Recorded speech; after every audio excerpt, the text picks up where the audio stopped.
मित्रों, पिछले 5-6 वर्षों में हमारे द्वारा किए गए कार्य की खबर पूरे हिंदुस्तान और हिंदुस्तान के बाहर भी पहुंची। जिस तरह ये पूरा ब्रह्मांड पंच तत्व से बना है और इसी तरह मनुष्य का शरीर भी पंच तत्व से बना है। गोमाता से प्राप्त पंचगव्य में पंच तत्व निहित है। इसीलिए मनुष्य के शरीर में किसी भी चीज की कमी या अधिकता होती है तो उसका स्वास्थ्य बिगड़ता है और गोमाता के पंचगव्य हमारे शरीर के सभी तत्वों को संतुलित कर हमें स्वस्थ बनाते हैं। गाय का दूध, दही एवं छाछ स्वादिष्ट एवं पौष्टिक है। इन दोनों के नियमित सेवन से असाधारण स्वास्थ्य लाभ एवं असाधारण आरोग्य प्राप्त होता है। चांदी की कटोरी में जमाया हुआ गाय के दूध का दही गर्भवती महिलाओं को 9 महीने अगर खिलाया जाए तो एक स्वस्थ, सुंदर एवं दिव्य शक्ति वाली संतान को प्राप्त होती है एवं नॉर्मल डिलीवरी होती है।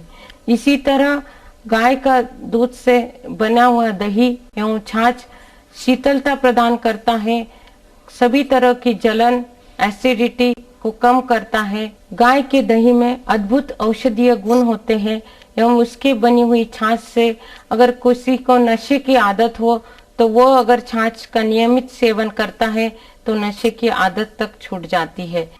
पहले हमारे यहाँ देशी गाय के कंडे के राख से बर्तन मांजने का सिस्टम था। देखिए कितना वो साइंटिफिक आधार था। देशी गाय के कंडे की राख बहुत बढ़िया मेडिसिन है। हम उससे खाते हैं तो हमारा पाचन भी सही होता है और कई बीमारियों में वो कारगर काम करती है। पुराने समय में देशी गाय के कंडे की राख से बर्तन मांजते थे। राख बर्तन में चिपकी रह जाती थी और वो खाने पीने में अपने आप हमारे शरीर में चले जाती थी, क्योंकि बर्तनों में चिपकी रहती थी। हम पानी पीते थे तो पानी के साथ जाती थी, अगर थाली में भोजन कर रहे हैं तो उसके साथ हमारे पेट में चले जाती थी। इसीलिए पुराने लोग कहते हैं कि ना पहले हमने इतनी बीमारियों के नाम सुने थे और न ही इतनी बीमारियां होती थी। क्यों? क्योंकि वो देशी गाय के कंडे की राख खाते थे। और अभी हम केमिकल का जहर खा रहे हैं, क्योंकि हमारे बर्तन अभी हमने कंडे की राख से मांजना बंद कर दिया है और अब हम केमिकल से हमारे बर्तन मांजने लगे। इस तरह की बहुत सारी बातें हम देखें जो हमारे जीवन व्यवहार या हमारी धार्मिक आस्था के साथ जुड़ी है, तो उसका कोई ना कोई साइंटिफिक रीजन है, उसका कुछ न कुछ वैज्ञानिक आधार है। और वो विज्ञान हमारे ऋषि मुनियों ने अपनी दिव्य शक्ति से जाना था। गोमूत्र चिकित्सा पद्धति से अनेकों बीमारियों का इलाज होता है। मैं कृष्णा शर्मा, मेरे को डायबिटीज थी तो वो इंसुलिन लेती थी। जब मैंने पेपर में पढ़ा और उससे गौमूत्र के कैप्सूल लिए तो उससे मेरे को फ़ायदा हुआ। 3 महीने में मेरी डायबिटीज़ ठीक हो गई, नॉर्मल हो गई। और उसके बाद मेरे इंसुलिन भी छूट गए। मेरे को काफ़ी फ़ायदा हुआ उससे। और मेरे को इससे पहले जो है शुगर के साथ साथ और भी बहुत सारी बीमारियां थी, लिवर वगैरह। ये तो मैंने इंसुलिन और भी गोलियां लेती थी, पर ये 3 महीने तक मैंने गौमूत्र के कैप्सूल लिए, उससे मेरे को काफ़ी फ़ायदा हुआ और मैं ठीक हो गई। मैं विजय कुमार, मुझे 2 साल से कैंसर से पीड़ित था। जैन साहब के गौमूत्र चिकित्सा के बारे में पता लगा, मैं यहाँ पे आया। मुझे डॉक्टर साहब ने बताया कि ये दवा लीजिए आप। मैंने इनकी दवा चालू करी और आज गौमूत्र इनकी चिकित्सा पद्धति से मेरे आपके सामने हूँ। पहला वजन मेरा 48 किलो था, आज मेरा वजन 68 किलो है। इस चीज़ में से कैंसर की बीमारी जरा सी मेरे शरीर में नहीं है। पूर्ण रूप से संतुष्ट हूँ। मेरा नाम मुकुंद विनायक बख्शी है। मैं 44 रायनगर में रहता हूँ। ये 3-1 साल पहले मेरे को ये स्किन डिसीज हुई थी। उसके बाद सब एलोपैथी बतलाने के बाद में फिर मैं गौमूत्र इस पे आया, उससे मुझे काफ़ी फर्क पड़ा। मेरा नाम कैलाश गोमे। पेट में गैस बन जाता था मेरा, मतलब आधा कप पानी पीने में भी मुझे सोचना पड़ता था कि मैं इसको पीऊं या नहीं पीऊं। और मेरा पैर अचानक ये धुजने लग गया रात में। दूसरे दिन दस्त बंद हो गए। फिर मैंने जांच करवाई।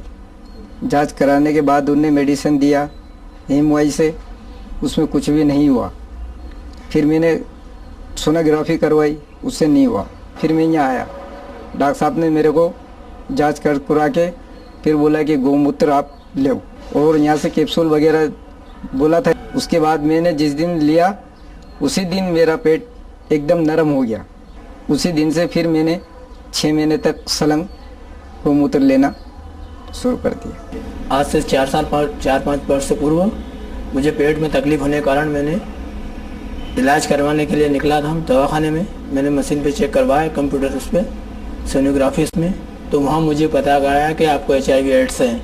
मैं रतलाम कोठी जैन साहब कने गया, उन्होंने मुझे कैप्सूल और एक्सेल लिक्विड और गौमूत्र पीने की सलाह दी थी। वो सलाह को मैंने 10-12 महीने यूज़ करा, उससे मेरे को बहुत बेनिफिट और फ़ायदा हुआ है। मेरा वजन 8-10 किलो बढ़ चुका है, मैं पूर्णतः स्वस्थ हूँ। मुझे बचपन से ही अस्थमा की शिकायत थी, तो इन्हें बस इंजेक्शन लग जाता था तो थोड़ा रिलीफ मिलता था, तो फिर वापस वही होता था। पर मुझे जब इनको जिनका पता पड़ा तो मैंने वही शुरू करा ऐसे 1-1.5 साल पहले, और करीबन 1 साल तक पिया, तो मुझे जब से ही बहुत आराम है इन्हें और अभी तक कोई प्रॉब्लम नहीं है। पहले मैं इन्हें कुछ खाना पीना भी ढंग से नहीं था, कुछ भी इन्हें हालत भी बहुत ख़राब हो गई थी इसके कारण, अस्थमा के कारण। मैं जावेद है, मैं रतलाम से आया हूँ। मेरे हार्ट का प्रॉब्लम है, मुझे 3 साल से डायबिटीज की बीमारी है। जैन साहब के गौमूत्र चिकित्सालय से मैं पिछले 1 साल से दवाई ले रहा हूँ। अभी मेरे को फायदा है उनसे, और घबराहट आ रही थी वो भी नहीं आ रहा, चलने में हफनी आता था वो भी नहीं आ रहा। मैं हर महीने यहाँ से दवाई लेके जाता हूँ इंदौर से। हार्ट प्रॉब्लम डायबिटीज दोनों में मुझे काफ़ी आराम है। मेरा नाम अमर सिंह वर्मा है, मैं 579 खाते वाला टैंक इंदौर में रहता हूँ। मुझे लगभग 10-12 वर्षों से डायबिटीज, ब्लड प्रेशर और हार्ट की बीमारी रही है। लगभग 3-4 साल पहले मैं गौमूत्र चिकित्सा संस्थान रतलाम कोठी गया।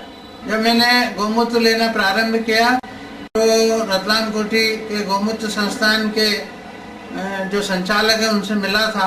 उन्होंने मुझको ये सलाह दी थी कि आप गौमूत्र भी ले, इसके अलावा कुछ कैप्सूल भी लिखे थे। इस प्रकार जब मैंने गौमूत्र लिया तो मैंने देखा कि तीसरे चौथे दिन मेरी आँखों की रोशनी काफ़ी अच्छी हो गई थी।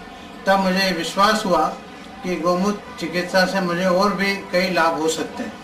जो डायबिटीज मेरे को 10-12 साल से थी, लगभग 2.5-3 वर्ष से अभी दवाई बंद है। डायबिटीज की मैं कोई दवाई नहीं लेता हूँ। आपने देखा होगा कि मंदिरों में देशी गाय के घी का दीपक जलाने का सिस्टम है। एक छोटा चम्मच देशी गाय का घी एक जलते हुए कंडे पे डाला जाए तो ऑक्सीजन बनती है। हमारे वैज्ञानिकों ने सोचा, ऋषि मुनियों ने सोचा कि मंदिर में हजारों लोगों की भीड़ होगी, सफोकेशन होगा, ऑक्सीजन की कमी होगी। उन्होंने कहा वहां पर देशी गाय के घी का दीपक जलवा दीजिए तो निरंतर वहां ऑक्सीजन मिलती रहेगी, ताकि लोगों को सांस लेने में किसी तरह की तकलीफ नहीं हो। इस तरह से हमारे जीवन व्यवहार से गौ माता को जोड़ा गया, उसको माता कहा गया। माता और गौ माता, विश्व की माता, ये सब कुछ जो शब्दों का उपयोग किया गया है उसके पीछे कुछ न कुछ कारण रहा है, और हमारे पूर्वजों ने हमें ये ज्ञान हमेशा देते आए हैं।